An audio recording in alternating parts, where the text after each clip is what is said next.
Assalamualaikum warahmatullahi wabarakatuh. Salam bahagia untuk Bapak Ibu Guru Penggerak. Perkenalkan, saya Yurnaningsi SPD, calon guru penggerak Angkatan 9 dari Lampung Utara. Saya bekerja di SMA Negeri 1 Bukit Kemuning. Kali ini saya akan memaparkan aksi nyata modul 1.1 berdasarkan filosofi Ki Hajar Dewantara. Selamat menyaksikan. Selama mengikuti pendidikan guru penggerak pada modul 1.1, saya merasa pembelajaran yang sebelumnya saya lakukan lebih berpusat kepada guru. Padahal harusnya pembelajaran berpusat kepada anak. Sehingga hal tersebut membuat anak kurang mengekspor diri dan kurang mandiri dan ekspresi dalam belajar. Saya banyak belajar tentang pemikiran Ki Hajar Dewantara selama mengikuti calon guru penggerak ini, sehingga saya dapat memperbaiki metode pembelajaran yang telah saya lakukan selama ini. Begitu banyak ilmu yang saya dapat mengikuti CGP ini, sehingga bisa merubah pemikiran saya untuk membawa pendidikan lebih baik lagi.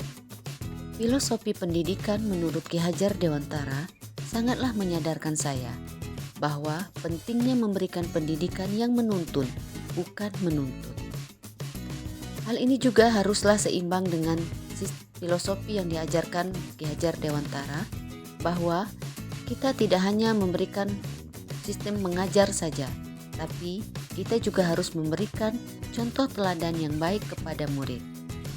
Misalnya, kita bisa mengajak murid-murid untuk Jumat berbagi atau mendengarkan sedikit tausiah, kita memanggil orang yang paham akan akhlak sehingga bisa diterima oleh anak-anak dan bisa merubah mindsetnya ke depan. Ide dan gagasan yang timbul selama proses perubahan yaitu mengubah metode pembelajaran yang awalnya teacher center menjadi student center. Maksudnya, dalam hal ini tidak lagi guru yang berperan, tetapi muridlah yang harus banyak berperan dengan menerapkan nilai-nilai kolaboratif, aktif, mandiri, dan berani. Praktik baik aksi nyata. Langkah pertama adalah membuat perencanaan. Saya berdiskusi dengan teman sejawat mengenai pelajaran yang saya ampu.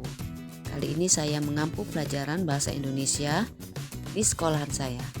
Jadi dengan beberapa teman sejawat kami membahas apa-apa saja yang harus dilakukan. Selain itu menyiapkan perangkat pelajaran RPP yang tujuannya mempermudah kita untuk menyampaikan materi setiap babnya di dalam kelas. Berikutnya adalah pelaksanaan. Dalam pelaksanaan ini adalah bagaimana cara menerapkan baik dari awal mereka masuk sampai mereka pulang untuk membuat mereka lebih nyaman lagi di kelas. Pertama yang mereka lakukan adalah masuk gerbang sekolah sudah bersalaman dengan para dewan guru.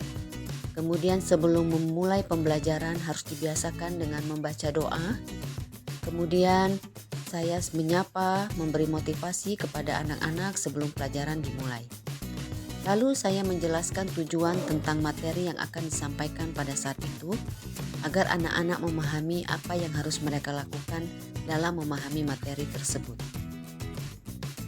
Kemudian anak-anak diajak bekerja kelompok untuk membahas suatu materi.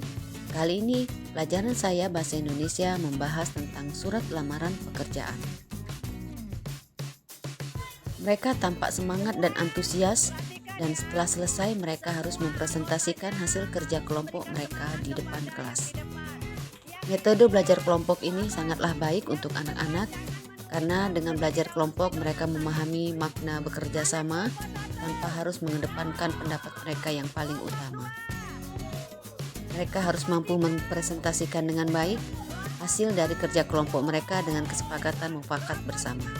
Setelah selesai, saya selalu memberikan penguatan kepada anak-anak hasil dari pencapaian mereka.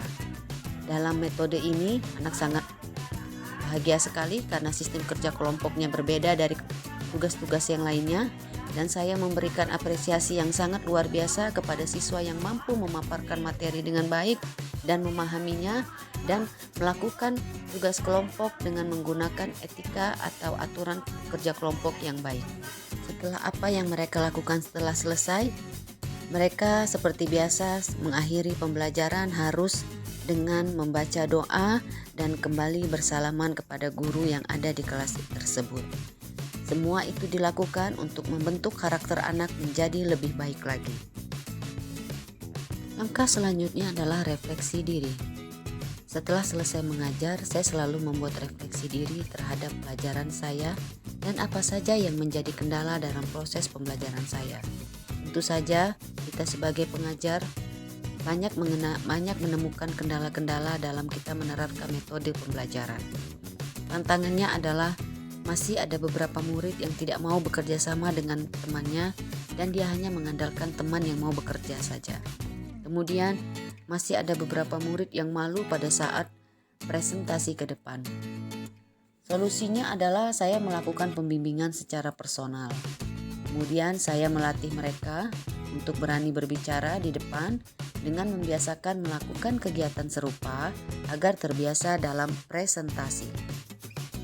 Tiap pembelajaran jam terakhir, saya selalu menggunakan ice breaking. Ice breaking ini bertujuan untuk menambah semangat anak-anak, memotivasi anak-anak tetap nyaman di kelas, bahagia di kelas. Selain itu, ice breaking juga meningkatkan hubungan yang baik antara guru dan murid sehingga kebahagiaan murid tercipta dalam pembelajaran di kelas. Sesuai dengan filosofi Ki Hajar Dewantara bahwa kita pendidik harus mampu membuat metode pembelajaran yang membuat anak-anak menjadi senang dan bahagia. Itulah makanya saya selalu menggunakan ice breaking di setiap jam-jam terakhir. Assalamualaikum warahmatullahi wabarakatuh. Saya Ervia, salah satu teman sejawat dari Ibu Yurnaningsih Sarjana Pendidikan, calon guru penggerak angkatan 9. Pembelajaran yang dilakukan oleh Ibu Yurna sudah sesuai dengan prinsip-prinsip Ki Hajar Dewantara, yakni aktif, kolaboratif, mandiri, dan berani. Sukses terus buat Ibu Yurna dan program CGP-nya. Semoga bisa bermanfaat dan membawa perubahan untuk pendidikan yang lebih baik.